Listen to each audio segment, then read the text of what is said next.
Welcome to 340B Leaders Upfront, a new monthly podcast from 340B Report. I'm Anna Mangum, host of this new program, which showcases 340B Report's valued sponsors and how they support 340B covered entities in navigating the opportunities and challenges of this complex and dynamic federal program. If you're not already a subscriber, please consider subscribing to 340B Report by going to 340breport.com and using the coupon code podcast25 to receive a 25% discount. If you haven't heard prior episodes, here's a little bit about me.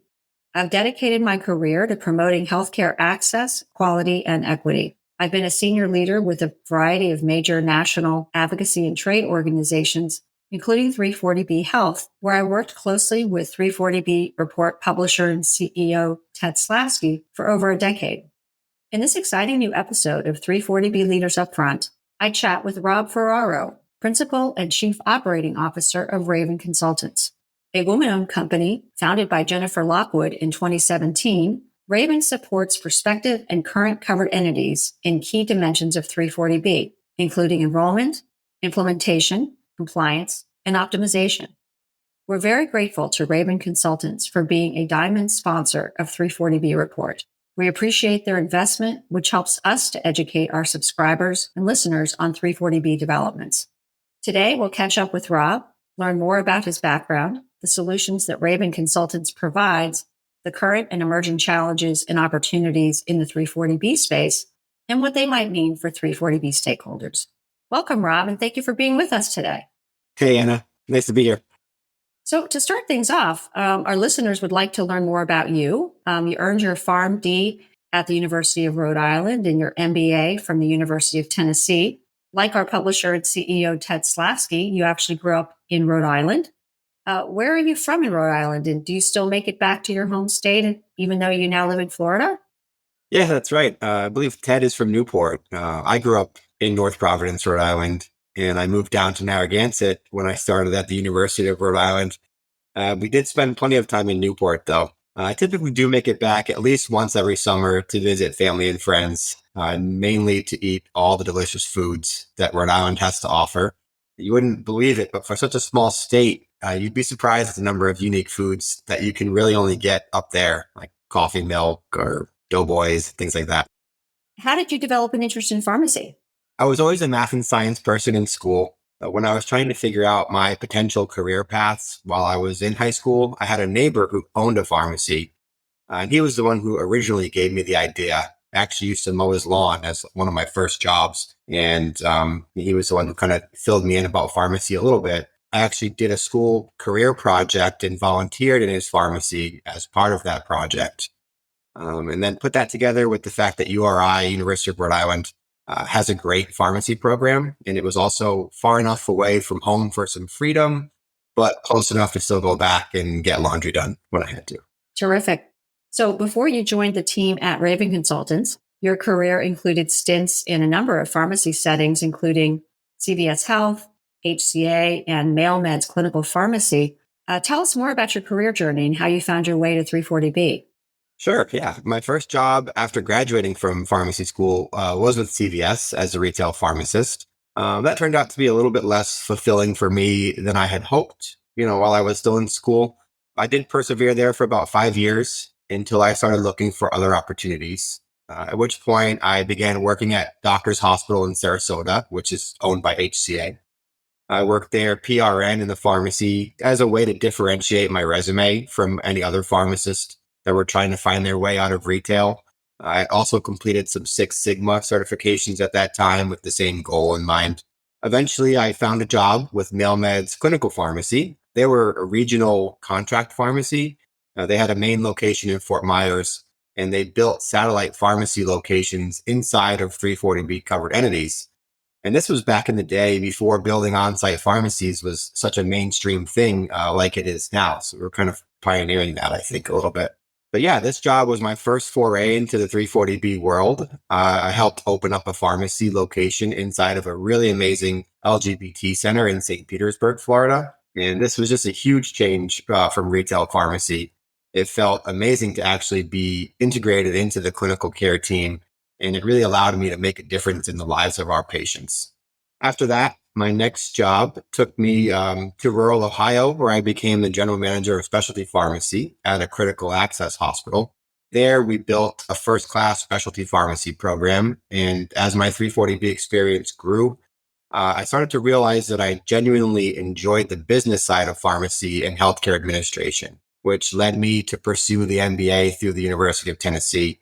And then after a couple of winters in Ohio, I got sick of the cold and I found my way back to Florida and I found my way to Ravin Consultants. Well, yes, and that's something we want to talk about now. Ravin Consultants is headquartered in Bradenton, Florida, and your employees are referred to as Ravineers. How many staff do you have, and where are they located? And tell us kind of what distinguishes your team in the 340B space. Yeah, when I first started at Ravin Consultants, I was our third or fourth employee, and I think we had just signed our third client. So now we're up to 17 Ravineers and just over 70 clients across the country. Ravineers are mainly located in Florida. There are a few exceptions. We've got somebody in Arkansas, somebody in Massachusetts, Pennsylvania, and Texas. And our team has a great blend of folks from different backgrounds. We've got, pharmacists like myself. We have MBAs, former 340B executives, and just people from all different types of 340B entities and experience. All of our Ravineers who lead client engagements are 340BA certified.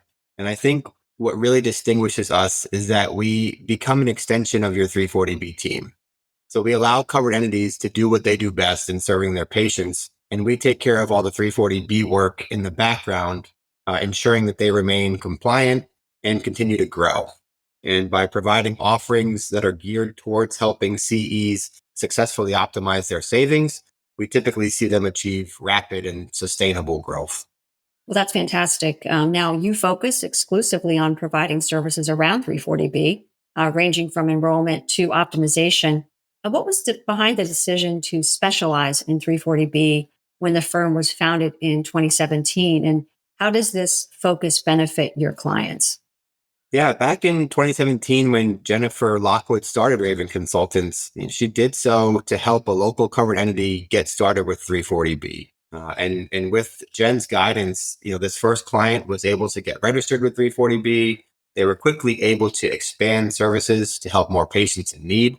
After seeing the results of this first client, word got out. More and more entities started reaching out for help with eligibility, compliance, and optimization. And Jen, once seeing this incredibly positive impact that she could have on 340B covered entities and the patients they served, she then decided to go full force into starting Ravin Consultants. And things certainly haven't gotten any easier for 340B entities since then. In fact, they've gotten much more complicated in recent years. So the fact that we as the Ravineers all live and breathe 340B means that we constantly have our ear to the ground for new news. And we remain on the cutting edge of 340B practice.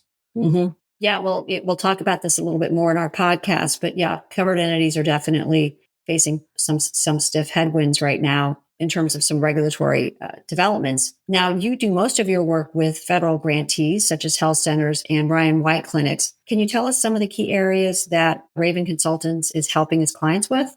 Sure. Yeah. So at Ravin Consultants, we break 340B down into 4 categories. There's eligibility, implementation, compliance, and growth. And we assist clients in all of them. We have entities reach out frequently because, they may have heard about the 340B program and they aren't sure if they're eligible or not. So for them, we work with their local and or state health department representatives to discover how 340B eligibility works in their state. For example, in some states, it's through an in-kind MOU process. That's done at the county level. Or in some states, it's through state level grants that are accessed through RFPs.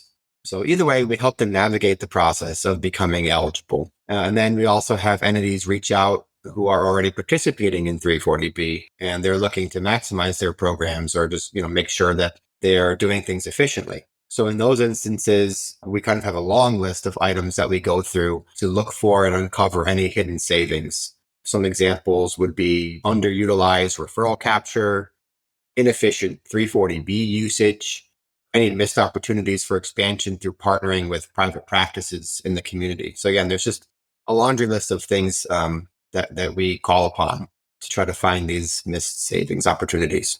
Yep. And that is the focus of so much of the work of your firm and others that are supporting covered entities. You did an excellent expert tip for 340B report, actually, where you outlined how covered entities can ensure that behavioral health medications are integrated into their 340B strategy in order to maximize both patient access and savings. Can you elaborate a little bit on this important insight, given that so many covered entities serve a high volume of patients who rely on these medications? Sure. Yeah. That was a fun tip to do, actually. That expert tip was dealing with behavioral health medication, and that was more focused towards FQHCs, federally qualified health centers. And it focused on expanding services to include behavioral health. That type of care can be so difficult to access for many patients. And using 340B savings to help subsidize and expand behavioral health services is a really great use of savings. We've seen that done at a few of our clients, and the results have been really, really positive. But typically, this type of service, eventually pays for itself with 340B savings brought back to the covered entity through the prescribing of medications used to treat common mental health issues such as depression, anxiety, and opioid use disorders. So yeah, just something that FQHCs especially can leverage. Again, it's both a positive impact on the community and it becomes an additional savings avenue. Well, that's an excellent success story. And let me go ahead and ask you, do you have any other notable client success stories that you'd like to share? Ooh, it's difficult to just kind of pick out one or two. We've helped so many covered entities get started from scratch with the 340B program.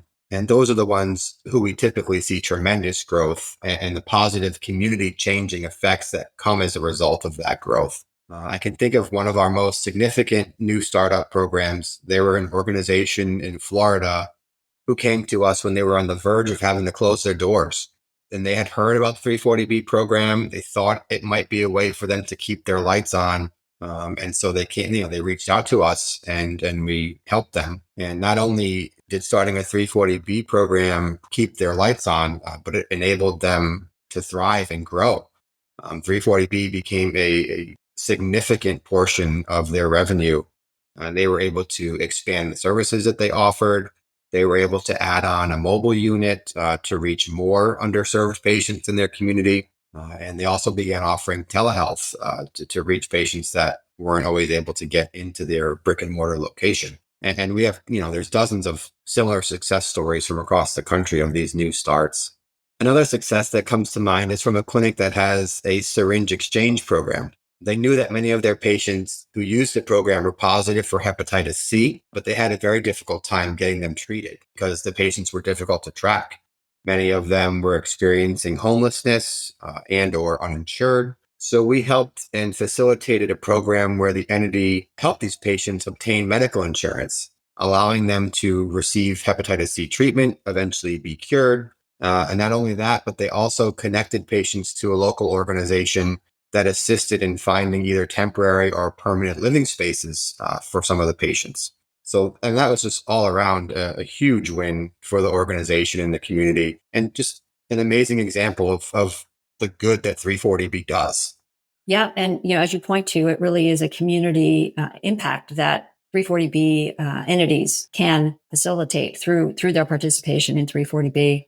A major concern, as you kind of mentioned earlier, some of the headwinds, a major concern right now for providers is the possibility of shifting the 340B program from an upfront discount to a rebate model. A pilot of this model, focusing on 10 selected drugs, is expected to begin, as you know, on January 1st. Covered entities would need to front the costs of high-cost drugs in exchange for a theoretical post-purchase rebate, rather than being afforded the discounted 340B pricing at the time of purchase. What are the implications of this consequential development for your clients, and how are you supporting them? Yeah, this is something that's taken up a significant amount of time for us in the past 6 months or so as we see where this is going to go. We started by doing a thorough analysis using our 340B dashboard for each of our clients in order to help them understand the amount of money that they would have to be able to float. So we look at their prescribing habits of the 10 pilot drugs and see how big of an impact this would have on them. And the rebate program guidance states that manufacturers will have to pay rebates within 10 days of receiving claims data from covered entities. Now, having to float the retail cost of medications with a halt in savings for 10 days could be troublesome for some entities that operate on a tight margin. But I think the real trouble would be if manufacturers take longer than 10 days. Gosh, we don't know, if they're going to be able to meet that deadline. So to be safe, we're recommending that covered entities have 2 months of float available to them. Of course, this doesn't mean that they have to have 2 months of operating expenses on hand. They only need to float the retail cost of these 10 pilot medications for now, which of course will differ based on their prescribing practices of those medications. So this is something that we will continue to keep a close eye on. We certainly hope the rebate program doesn't gain too much traction after the pilot concludes. That remains to be seen. It does seem a little bit like putting the fox in charge of the hen house to put manufacturers in charge of giving the 340B savings back to covered entities, in my opinion. Mm-hmm. Yes, well, there are certainly strong opinions on both sides of this rebate pilot. In addition to the rebate model pilot, contract pharmacy programs remain under pressure with approximately 40 drug manufacturers imposing restrictions. Although a number of states have recently passed protections in this area, are located in states without this relief. Many covered entities and restrictions remain even for some covered entities that have passed protections. How are you working with your clients to deploy strategies to address these restrictions? For example, have you helped some of your clients build their own pharmacies? Yeah, so this is another one where ongoing monitoring and analysis using our 340B dashboard has been our strategy to help our clients manage these restrictions. The first thing we do is determine the potential impact of any given manufacturer's restriction, and then use that information to determine the appropriate action that the covered entity should take. So in some cases, that might mean reporting their data to meet the manufacturer's process in order to keep their contract pharmacy network intact. If it's a significant impact, then maybe that's the choice that makes the most sense. In other cases, the impact might be so little to that specific program that no action needs to be taken, and they don't need to report data. So it's really a case-by-case basis, but it all starts with doing that analysis and impact analysis on their program. As far as on-site pharmacies or entity-owned pharmacies, we've definitely seen an uptick in the amount of those that are popping up over the last couple of years, as well as an uptick in the number of pharmacy companies offering to assist with their implementation and operations.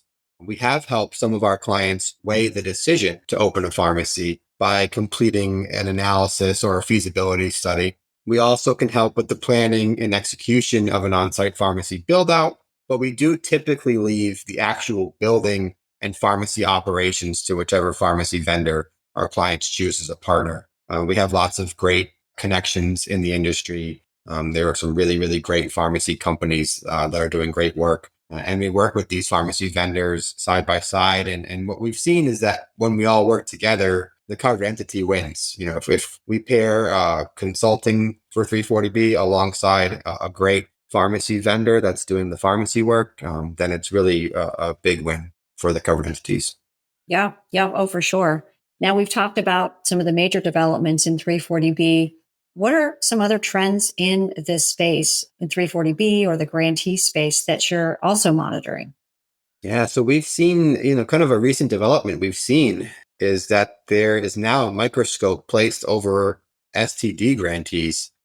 They were kind of under the radar for a bit when all the manufacturer restrictions started coming about. But now they are at the forefront, specifically around in-kind services eligibility. Most of us are probably aware that there's an ongoing lawsuit brought by a few drug manufacturers against HRSA that directly is attacking eligibility through in-kind services, as well as looking closer at the drugs that STD entities are capturing under their programs. Specifically, they're trying to prevent STD entities from capturing claims for non-STD medications. 340B has always been about treating the whole patient, so we are keeping an eye on this lawsuit as it progresses. But in the same vein, two manufacturers have recently come out and started denying 340B pricing to STD covered entities, stating that none of their medications are used to treat STDs, So therefore, none of their medications are going to be made available at 340B pricing to STD covered entities. So these issues are obviously related. We have high hopes that HRSA will prevail in the lawsuit and successfully defend 340B STD covered entities. As I stated earlier, the essence of this program has always been to treat the whole patient. So if, for example, an HIV patient also is managing diabetes, their diabetes medications should also be considered 340B eligible. Yeah, there's a lot of layers to this. And so thanks for sharing that perspective on some of these other trends, as if there aren't enough things to monitor. Tell us, do you have any other additional words of wisdom for the 340B community? Yeah, I would say just keep up hope and keep helping the patients that depend on you the best that you can. And when I started in 340B almost 10 years ago now, and not a day has gone by where there hasn't been some kind of threat to the program. Things have seemingly ramped up lately with manufacturer restrictions and recent attacks on STD covered entities. But stay the course, get involved with advocacy, because the best defense we can provide right now is through telling the stories of all the good, amazing things that the 340B program has done and continues to do. So aside from joining and participating in advocacy groups and coalitions, write or visit with your local government officials to tell them about your programs and how you're helping your communities. I think that's the best thing that we can all do right now. Well, powerful words. Thank you so much, Rob, again, for joining us today, telling us about Ravin Consultants, of course, your many valuable offerings and, your perspective on a lot of these developments. To our audience, stay tuned for our next podcast. Thank you for joining us today. We look forward to having you join us for our next podcast. If you're not already a subscriber, please consider subscribing to 340B Report by going to 340breport.com and using the coupon code podcast25 to receive a 25% discount. It's the best way to stay on top of the latest developments in the ever-changing 340B program. Also, check out our other podcast, Inside 340B Report, to hear our journalists discuss the latest 340B developments.